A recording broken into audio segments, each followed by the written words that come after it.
누가복음 14장 25절 35절 제가 한 절 여러분이 한 절 교독하겠습니다. 수많은 무리가 함께 갈새 예수께서 돌이키사 이르시되 물은 내게 오는 자가 자기 부모와 처자와 형제와 자매와 더욱이 자기 목숨까지 미워하지 아니하면 능히 내 제자가 되지 못하고 누구든지 자기 십자가를 지고 나를 따르지 않는 자도 능히 내 제자가 되지 못하리라. 너희 중에 누가 망대를 세우고자 할진대 자기의 가진 것이 중공하기까지 교훈을든지 먼저 앉아 그 비용을 계산하지 아니하겠느냐. 그렇게 아니하여 그 기초만 쌓고 능히 이루지 못하면 보는 자가 다 비웃어 이르되 이 사람은 공사를 시작하고 능히 이루지 못하였다 하리라. 또 어떤 임금이 다른 임금과 싸우러 갈 때 먼저 앉아 1만 명으로서 저 2만 명을 거느리고 오는 자를 대적할 수 있을까 헤아리지 아니하겠느냐. 만일 못할 터이면 그가 아직 멀리 있을 때에 자신을 들여 원수를 상하여지니라. 이와 같이 너희 중에 누구든지 자기의 모든 소유를 버리지 아니하면 능히 네 제자가 되지 못하리라. 소금이 좋은 것이나 소금도 만일 그 맛을 잃으면 무엇으로 짜게 하리요. 같이 읽겠습니다. 시작. 땅에도 걸음에도 쓸데없어 내버리느냐. 들을 귀가 있는 자는 들을지어다 하시니라. 아멘. 할렐루야. 아멘. 여러분 성령 충만하십시오. 아멘. 행복하십시오. 예. 얼마 전에 그 최고령 방송 진행자 송혜 씨를 아십니까, 여러분? 되게 오랜 동안 그 전국 노래자랑 아시죠? 저도 어렸을 때 이 노래 들으면서 이렇게 자랐는데 34년 동안 전국 노래자랑을 이렇게 사회자로 이렇게 하다가 이제 얼마 전에 세상을 떠났는데요. 고인이 살아생전에 이런 교훈을 남기셨어요. 뭐냐면 땡 딩동댕 땡을 받아보지 못하면 딩동댕의 의미를 모른다. 되게 성경적인 말이잖아요. 그렇죠? 고난을 모르면 정말 감사를 모른다. 뭐 이렇게 우리가 들을 수가 있잖아요. 그래서 그러더라고요. 내 인생은 딩동댕으로 남기고 싶다. 그래서 참 그 메시지가 한 줄 메시지가 마음에 와 닿습니다. 그런데 여러분 우리 송혜 그 어르신이 정말 딩동댕 인생을 사셨어요. 왜 그러냐면요. 이분이 병석에서 예수님을 영접하셨습니다. 네, 그 사랑교회 고상석 목사님이 페이스에 이런 글을 남겼는데요. 송혜님의 장례식장에 다녀왔다. 딸이신 집사님과 손녀 김혜림 자녀의 기도 제목은 언제나 할아버지의 구원이었다. 몇 달 전 손녀가 간절히 하나님의 사랑을 전하고 구원을 위해 기도했고 송혜님은 아멘, 아멘 그렇게 영접 기도를 했다. 아멘. 친근하고 사랑스러운 우리 송혜 선생님 그런 말이 나와요. 그렇죠? 죽기 전에 구원을 받았다. 너무나 큰 은혜입니다. 할렐루야. 그런데 조금 아쉬움이 있어요. 아쉽잖아요, 여러분. 진작 믿었더라면. 그렇지 않습니까, 여러분? 이 고송혜 선생님이 생전에 전국 노래자랑을 통해서 만난 사람들이 1000만 명을 만났다고 합니다. 엄청난 숫자입니다, 여러분. 만약에 예전에 예수 믿고 그 1000만 명에게 간접적으로 직접적으로 예수님을 전했다면은 어떤 결과가 있을까요? 인맥관계의 맥을 짚어라 이 책에 보니까 130페이지에 사회학자 솔라 풀을 한 이야기를 합니다. 이렇게 얘기합니다. 사람이 평생 중요하게 알고 지내는 사람의 수는 3,500명이다 라고 이야기를 합니다. 이 사회학자가 이 말에 의하면 사회학자들에 따르면 인간관계에 있어서 파레토 법칙이 적용하는데요. 80대 20 법칙이라는 거예요. 그래서 따라서 한 사람이 평생 만나는 사람의 수는 17,500명이래요. 17,500명. 그리고 나와 기억 속에 있는 사람들이 많아야 3,500명. 그런데 이 송혜 선생님은 1000만 명을 만났다라는 거예요. 엄청난 숫자죠. 그래서 구원받아서 다행이지만 아쉬움이 있는 거예요. 이런 분이 예수 믿고 복음을 전했다면은 얼마나 많은 영향력을 끼칠 수 있었을까. 그런 아쉬움이 있는 것이죠. 여러분, 예수님께서 십자가에 달리실 때 오른편 강도가 구원을 받았죠. 그런데 우리는 그렇게 이야기하잖아. 다 부끄러운 구원이었다. 그렇죠? 부끄러운 구원이었다. 여러분, 오늘 말씀은 우리가 구원받은 거에서 멈추지 말고 제자가 되라 이렇게 말씀하십니다. 우리가 너무나 잘 알고 있는 말씀인데 우리가 구원의 은혜에서 성장하는 그런 은혜가 있기를 원합니다. 제자가 되고 복음을 전하고 이런 전진하는 그런 믿음이 우리 안에 있기를 소망합니다. 우리 25절 같이 한번 읽어볼게요. 시작. 수많은 무리가 함께 갈새 예수께서 돌이키사 이르시되. 수많은 무리가 예수님을 따랐습니다. 기분 좋고요. 사역의 열매가 있었습니다. 예수님께서 가시는 곳마다 사람들이 막 모여들었어요. 그런데 예수님은 뭐라고 하냐면 돌이키사 이렇게 말씀하십니다. 무슨 말씀하셨을까요? 26절 27절입니다. 같이 시작. 물은 내게 오는 자가 자기 부모와 처자와 형제와 자매와 더욱이 자기 목숨까지 미워하지 아니하면 능히 내 제자가 되지 못하고 누구든지 자기 십자가를 지고 나를 따르지 않는 자도 능히 내 제자가 되지 못하리라. 여러분, 기분 좋게 수많은 사람들이 모였는데요. 그리고 예수님을 따르고자 모였는데 예수님께서 아주 심각한 말씀을 하시는 겁니다. 너무너무 심각한 말씀을 하는 거예요. 뭐라고요? 형제와 자매와 부모를 자기 목숨까지 미워하지 않으면 진짜 제자가 될 수 없다. 너무 심각한 말이에요. 여러분, 예수님께서 병자를 고치셨습니다. 안전뱅이를 고치시고요. 소경된 자를 고치셨습니다. 귀신 들린 자도 고치십니다. 할렐루야. 다 고치십니다. 그랬더니 수많은 사람이 다 모여들었어요. 그럴 때 예수님은 어김없이 아주 심각한 말씀을 하셨습니다. 요한복음 6장에 보면요, 오병이어 기적이 나옵니다. 예수님의 인기가 절정에 달한 사건이 오병이어 기적입니다. 먹을 것이 없는 수많은 사람들을 예수님께서 기도로 먹이셨어요. 자, 그때 어김없이 아주 심각한 말씀을 하십니다. 어떤 말씀을 하셨는지 한번 읽어볼게요. 요한복음 6장 51절 시작. 나는 하늘에서 내려온 살아있는 떡이니 사람이 이 떡을 먹으면 영생하리라. 내가 줄 떡은 곧 세상의 생명을 위한 내 살이니라 하시니라. 아멘. 그러니까 심각한 얘기를 하시는데 뭐라고 하냐면 이렇게 말해요. 내가 하늘에서 내려온 살아있는 떡이니 먹어라 이렇게 얘기합니다. 또 55절에 뭐라고 그러냐면 내 살은 참된 양식이요 내 피는 참된 음료다. 마시래요. 참된 음료니까 마시래요. 그랬더니 제자들이 대답하는 거, 이 말씀은 어렵도다. 제자들이 이 말씀은 무슨 말인지 도대체가 이해가 안 된다. 어렵도다. 그래서 그때부터 많은 제자들 중에서 많은 따르던 사람들 중에서 다 떠나갔다라고 성경은 기록하고 있습니다. 그와 함께 다니지 않았다라고 성경은 기록하고 있습니다. 그래서 예수님께서 제자들에게 또 묻습니다. 너희들도 떠나려느냐? 그랬더니 제자들이 답을 합니다. 뭐라고 답합니까? 생명의 말씀이 주께 있으니 우리가 어디로 가오리까? 사랑하는 여러분, 생명의 말씀이 주께 있습니다. 주님 붙드시기 바랍니다. 오늘 본문 앞에 보면요, 이 말씀 앞에 보면은 천국 잔치를 열어주셨어요. 사람들을 다 불러 모으셨습니다. 그랬더니 다들 바쁘다고 천국 잔치에 오지 않자 예수님께서 뭐라고 말씀하시면 거리로 나가서, 골목으로 나가서 가난한 자들과 몸 불편한 자들과 그리고 맹인들과 전원자들을 다 데려오라고, 천국 잔치에 다 데려오라고 이렇게 말씀하셨어요. 그런데 이렇게 불러놓고 예수님께서 그냥 찬물을 확 끼얹은 그런 말씀을 하는 거예요. 아주 심각한 말씀을 하는 거예요. 여러분들, 왜 예수님께서 이렇게 말씀하셨을까요? 오늘 이유는 이겁니다. 무리와 제자를 구분하기 위해서입니다. 여러분, 무리로 살지 마시고 제자로 사는 여러분 되시길 바랍니다. 구원받은 거에 대해서 감사하지, 거기서 멈추지 마시고요, 제자로 나아가는 여러분 되시길 바랍니다. 오늘 어쩌면 오늘 말씀을 깊이 있게 들으면서 두 양상으로 갈라질 수 있어요. 어떤 몇몇 분들은 그럴 거예요. 어렵도다. 제자가 되는 길이 참 어렵도다. 그래서 마음을 접고 나는 그냥 구원받은 거에서 멈출래. 혹은 예수님 믿는 거 참 어렵네. 떠나갈 수도 있습니다. 그러나 여러분, 말씀을 잘 들으시기 바랍니다. 제자가 된다는 것이 얼마나 축복인지, 우리가 제자의 삶을 사는 것이 얼마나 하나님이 그토록 원하시는 삶인지 오늘 말씀을 통해서 깨닫고 제자 되는 여러분 되시길 소망합니다. 26절 우리 다시 한번 읽어볼게요. 시작.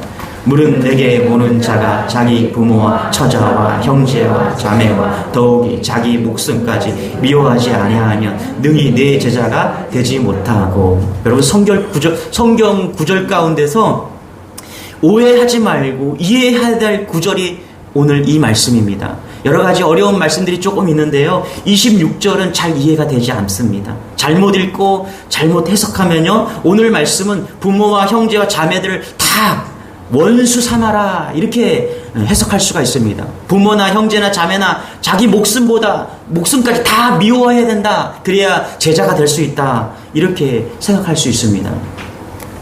여러분, 그런데요, 성경을 잘 보면요, 예수님 뭐라고 하십니까? 원수까지 사랑하라고 했잖아요. 그렇죠? 내 이웃을 내 몸과 같이 사랑하라고 하셨잖아요. 그러면 그 원수까지 사랑한 그 말씀과 오늘 이 말씀은 얼마나 대치가 되고 있습니까? 뭔가 잘못되었다는 것이죠. 자, 그런데 미워하라? 예. 만약 예수님을 따르기 위해서 형제도 자매도 미워하라? 예. 그렇게 해석하고 그렇게 여러분 생각한다면 그것은 오해하고 있는 것입니다. 여러분, 신천지를 아실 겁니다. 신천지는요, 실제적으로 형제, 자매, 부모도 다 버리고 그렇게 오라고 이야기를 합니다. 그래서 여러분, 어제 뉴스를 또 보니까 이 CBS 뉴스에 전북에서 일어난 사건인데 그 아버지가 신천지 때문에 또 가족을 살인하는 그런 사건이 일어났어요. 너무나 안타까운 사건입니다. 26절을 예수님을 따르려거든 미워하라, 이 말을 어떻게 해석을 해야 될까? 마태복음에서 똑같은 사건을 기록하고 있는데요, 거기에 힌트가 있습니다. 마태복음 10장 37절 같이 시작. 아버지나 어머니를 나보다 더 사랑하는 자는 내게 합당하지 아니하고 아들이나 딸을 나보다 더 사랑하는 자도 내게 합당하지 아니하며. 그렇죠? 여러분, 똑같은 사건을 마태는요 어떻게 기록하냐면 나보다 더 사랑하는 자는 이렇게 해석을 합니다. 그렇게 이야기를 했어요. 누가는 미워하라 이렇게 했는데 마태는 나를 더 사랑하라 이렇게 이야기하고 있다는 것이죠. 오늘 본문을 현대인의 성경으로 제가 읽어보겠습니다. 우리 16절 다시 한번 읽어볼게요. 시작. 누구든지 내게 오는 자가 자기 부모와 아내와 자녀와 형제 자매 심지어 자기 생명보다 나를 더 사랑하지 않으면 내 제자가 될 수 없다. 그렇죠? 현대인의 성경으로 보는 게 조금 더 우리가 아마 이해하기 편할 거고요, 오해의 소지가 없을 것입니다. 그렇다면 누가는 왜 이것을 미워하라라고 이야기를 했을까요? 여러분, 히브리에서의 미워한다는 것과 우리 한국 사람들과 그 다음에 영어에서 말하는 것이 조금 다릅니다. 영어도 이렇게 번역을 합니다. 우리 잠언서 13장 24절 읽어볼게요. 시작. 매를 아끼는 자는 그의 자식을 미워함이라 자식을 사랑하는 자는 근실이 징기하네라. 그러니까 유대인들이 잠언서를 가지고서 지혜의 근원이라고 하잖아요. 그렇죠? 근데 여기서도 말을 하는 거예요. 뭐냐면 매를 아끼는 자는 그의 자식을 미워한다. 그러니까 자식을 미워한대요. 매를 아끼면 자식을 미워한다. 영어도 그렇게 합니다. He who spares the rod hates his son. 그러니까 매를 아끼면 그 자녀를 미워하는 거다 이렇게 번역을 합니다. 영어나 한국어를 그렇게 씁니다. 그런데 유대인들이 잠언서를 그렇게 쓰는 이유는 뭐냐 하면 그들은요 이보다 더 사랑한다는 것을 이것을 사랑하고 저것을 미워한다 이렇게 표현하기 때문에 그래요. 이해되십니까 여러분? 그들은 이것을 비교급으로 쓰는 겁니다. 미워한다라는 표시를 비교급으로 쓰는 거예요.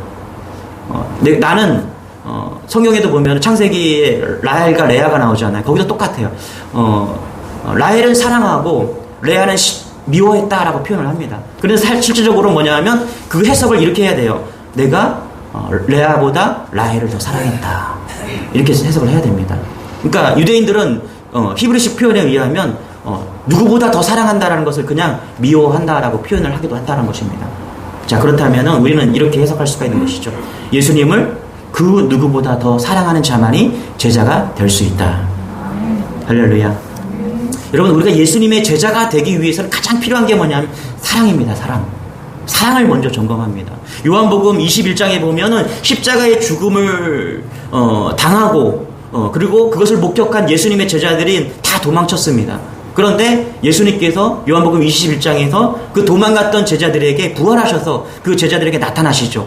그 대표적인 인물이 누구냐 하면 베드로입니다. 베드로 베드로가 어떻게 예수님을 부인했습니까? 저는 저 사람을 모릅니다. 그렇죠? 예, 저 사람을 몰라요. 예수님이 앞에 두고서 사람들이 물으니까 나는 저 사람을 모릅니다. 그리고 예수님을 저주까지 하고서 그렇게 배신했던 사람이 베드로 아니겠습니까? 예수님께서 부활하셔서 그 베드로를 찾아갔죠. 그리고서 뭐라고 합니까? 뭐라고 물으셨어요? 요한의 아들 시몬아, 내가 이 사람보다 나를 더 사랑하느냐? 또 물으셨죠. 다른 사람들보다 나를 더 사랑하느냐? 또 세 번째 물으셨죠. 뭐라고요? 요한의 아들 시몬아, 내가 나를 사랑하느냐?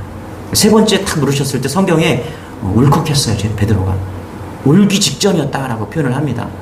여러분 예수님은요 베드로를 제자 삼기 위해서 부활하신 후에 무너진 베드로의 마음을, 신앙을 회복시키기를 원하셨어요. 그래서 그것을 통해서 무엇으로 회복했냐면 사랑을 확인시켜 주신 것입니다. 사랑하냐? 누구보다도 나를 더 사랑하느냐? 여기 비교급으로 쓰였다는 것을 여러분 기억하시기 바랍니다. 다른 모든 것보다 나를 더 사랑하느냐? 그렇게 사랑을 확인하고 나니까 베드로가 대답을 하죠. 내가 주를 사랑합니다. 이게 아니라 주를 더 사랑합니다. 주를 더 사랑합니다. 그러고 나니까 예수님께서 뭐라고 그래요? 내 양을 먹이라. 이게 딱 제자 되는 순간입니다. 제일 먼저 제자 되기 위해서 예수님께서 우리에게 묻는 것이 뭐냐면 주님을 더 사랑하느냐? 이거 물으시는 겁니다. 여러분, 이 고백이 여러분의 고백이 되길 소망합니다. 정말 자신이 예수님의 제자인지 우리는 찬양 한 곡으로도 알 수 있습니다. 찬송가 94장입니다. 우리 한번 해볼까요?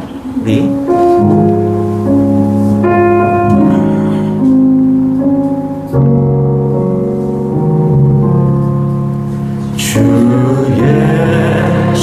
예수보다도 귀한 것은 없는 주의 상무기와 바꿀 수 없는 영주를 내대신 돌아가신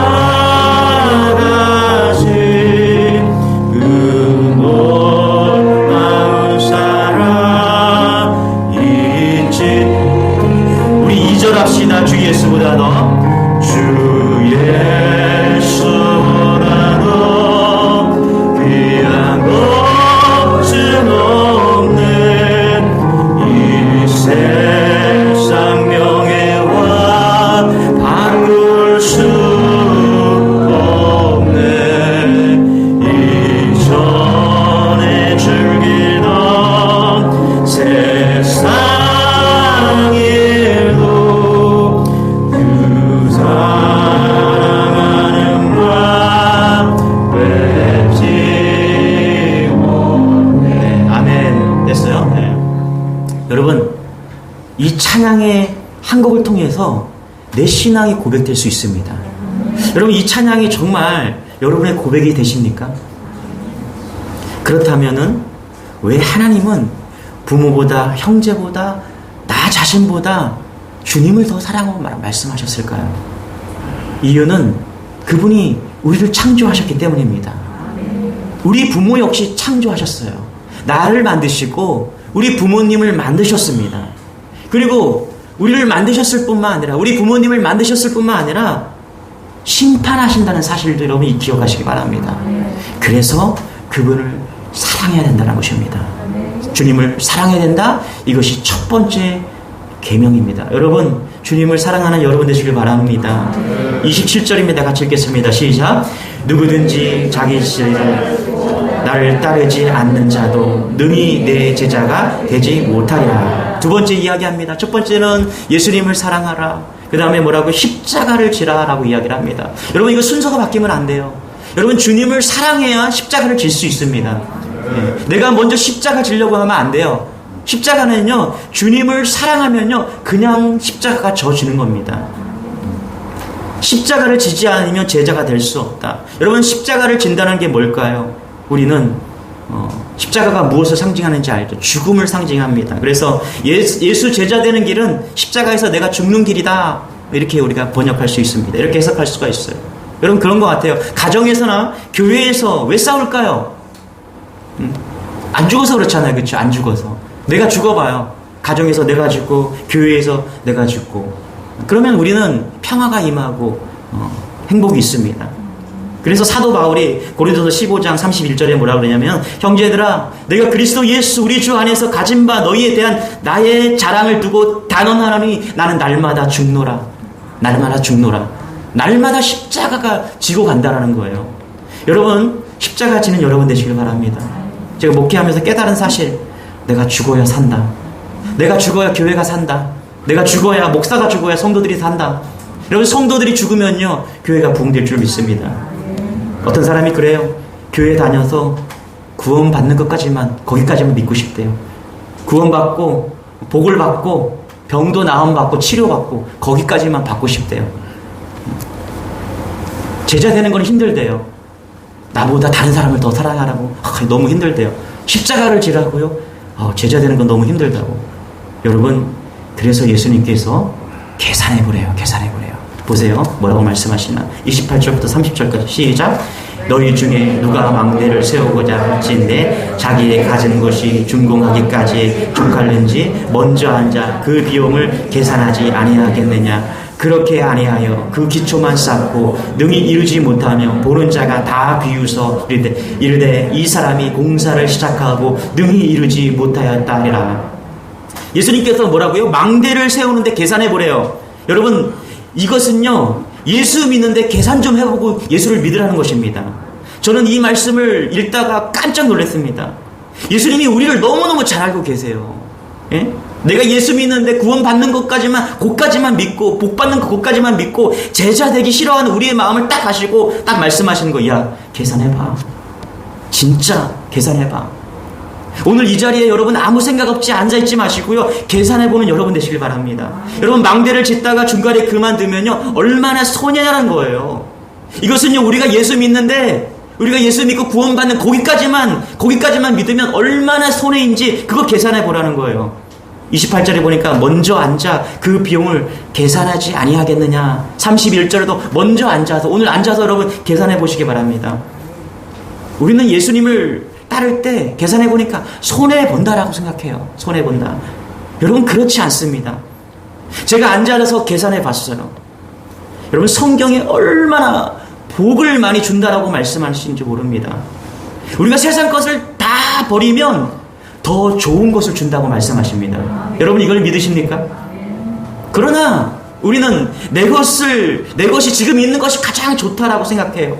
그것이 전부라고 생각해요. 그래서 받지 못하는 것 뿐이시죠. 여러분 저는 세상 것을 다 버렸는데 계산해보고 세상 것을 다 버렸어요. 계산해보고 예수님이 더 좋은 것을 주시지 않았다면요 저는 예수님을 안 믿습니다. 저는요 제가 예수 믿는 것은요 제가 다 버렸을 때 더 좋은 것을 주셨기 때문에 제가 따르는 거예요. 여러분 예수 믿으시기 바랍니다. 주님은 더 좋은 것을 주십니다. 세상 것을 다 버렸더니 천국을 주신 거예요. 우리의 마음에 천국을 주시고 영혼의 천국을 주신 것입니다. 세상 것을 다 버렸더니 예수님이 내 안에 오신 거예요. 그분의 사랑에 예수님이 오시니까 그 어떤 사랑보다도 넓은 사랑을 하게 되는 것입니다. 예수 믿으면 좋을지 안 좋을지 손해볼지 계산해보는 여러분 되시길 바랍니다. 제가 코로나가 터지기 전에 3박 4일로 이제 중국 여행을 우리 성결교단에서 떠난 적이 있어요. 이제 개척교회 목사 가정을 이제 이렇게 위로한다고 같이 다녀왔습니다. 추천을 해주셔서 지방에서 다녀오라고 해서 다녀왔는데 그때 중앙성결교회 담임 목사님이신 한기채 목사님이 이렇게 같이 가셨어요. 회장님으로서 저에게 스승이시고 또 그런 분이신데 본인이 공부를 참 잘했대요. 그래서 집에서 부모님의 소원이 뭐냐면 의사가 되는 거였다라고 이야기를 합니다. 그런데 이분이 은혜를 받았어요. 은혜를 받고 이제 의대를 안 가고 서울 신학교를 간 거예요. 신학대학교를 간 거예요. 그래서 집에서 쫓겨났어요. 부모와 형제가 정말로 버린 거예요. 서울신대 4년 장학금을 합격하고 그랬더니 당시에 담임 목사님이 4만 원을 주면서 학교로 가라라고 말씀을 하셨다라고 말합니다. 그때 이 목사님이 버림받고 학교를 가면서 이런 마음이 들었대요. 내가 진짜 다 잃어버렸구나. 다 잃어버렸구나. 그리고 한참의 시간이 지난 다음에 우리 한기채 목사님은 우리 교단의 가장 그래도 대표적인 그런 교회의 담임 목사님이 되셨습니다. 그리고 자기를 그렇게 핍박했던 그 형님 두 분이 목사가 되셨고요. 자기를 핍박했던 그 동생, 여동생들이 있는데 다 권사님이 되었다는 거예요. 동생의 남편들은, 권사의 남편들은 다 장로가 되었고요. 부모님은 다 예수 믿었다는 거예요. 목사님이 계산해봤대요. 한 20년 살아보고 계산해보니까 자기는 수지 맞은 거래요.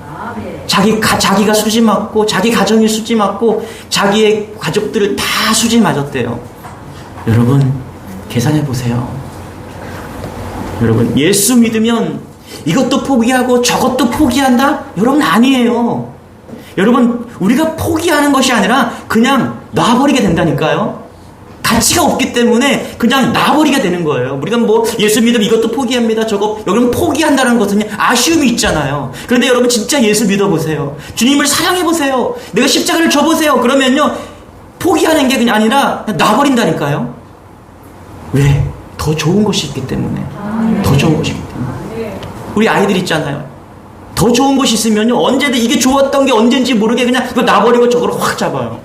이게 아이들의 심령처럼 우리가 그렇다라는 거예요. 여러분, 예수님이 그런 분이십니다. 너무너무 좋은 거예요. 그 세상 것 어느 것보다 비교할 수 없는 그 좋은 것을 우리에게 주셨다는 것을 믿는 여러분 되시기 바랍니다. 그 좋은 것을 받으셔야 돼요. 그래야 진짜 기쁨으로 갈 수 있는 게 제자 길인 것이죠. 34절, 35절 같이 한번 읽어볼게요. 시작. 소금이 좋은 것이니 아니 그 맛을 잃으면 무엇으로 짜게 하리요. 땅에도 거름에도 쓸데없어 내버리느니라. 들을 귀가 있는 자는 들을지어다 하시니라. 얼마 전까지 교회에서 새신자가 오면 천일염을 선물로 이렇게 줬어요. 제가 집에 가서 그거 양치도 좀 해보고 하나 먹어보기도 하고 좋다고 그래서 해봤어요. 천일염을 어떻게 만드는가 이렇게 제가 유튜브를 통해서 좀 이렇게 보니까 제일 중요한 게 함수래요. 함수 작업을 한대요. 이건 뭐냐면 바닷물을 이렇게 가두는 거래요. 그렇게 가둘 때 소금 농도가 높은 바닷물을 가둬야 이게 천일염 농도가 높은 소금이 되면서 좋은 소금이 된다라고 이야기를 합니다. 여러분, 소금은 모양이 중요하지 않아요. 소금이 어떻게 생겼느냐 그게 중요하지 않아요. 어떤 소금을 보니까 약간 반짝반짝 빛나는 것이 아니라 뿌연 그런 소금도 있더라고요. 소금에게 가장 중요한 것은 소금의 맛입니다.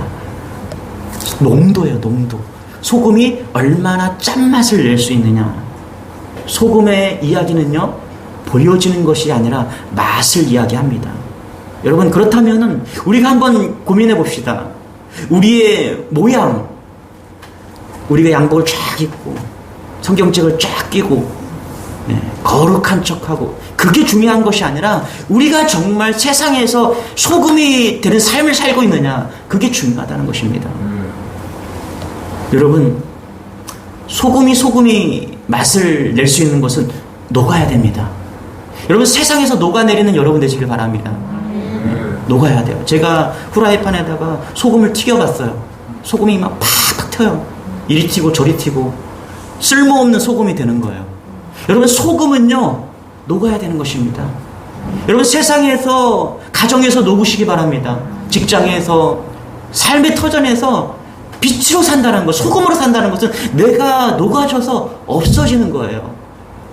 그렇게 녹아버리면요 짠맛을 나잖아요. 짠맛. 여러분, 짠맛이 뭐예요? 짠맛이 나면 갈증이 생깁니다. 저는 이런 은혜가 있었으면 좋겠어요.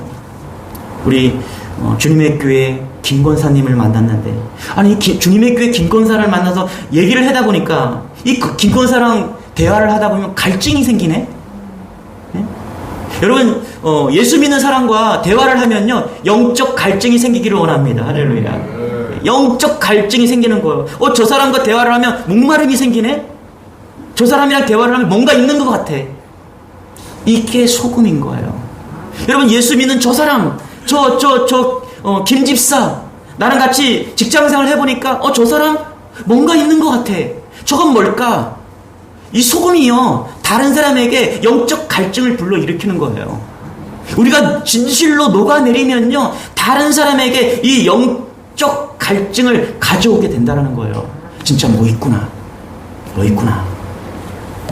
그게 제자 되는 길이다라고 이야기를 합니다. 여러분, 무리로 살지 마시고 제자로 사시기 바랍니다.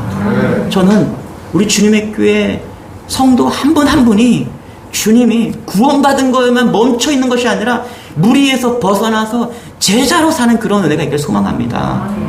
그럴 때는 놀라운 은혜가 임하는 것입니다. 말씀을 정리할게요.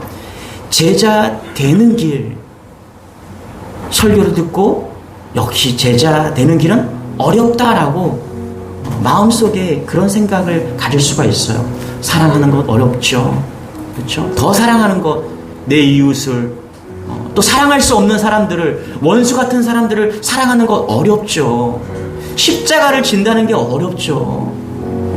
내가 내 삶에서, 가정에서, 직장에서 만난 사람들에게 내가 십자가로 십자가의 삶을 산다는 게 어렵죠. 소금으로 사는 게 어렵죠, 여러분. 내가 녹아서 그 사람들에게 사랑이 되고 소금이 된다는 게 얼마나 어렵습니까? 여러분, 말처럼 쉽지 않습니다. 그런데 여러분, 이게 진짜 어려운 일입니까?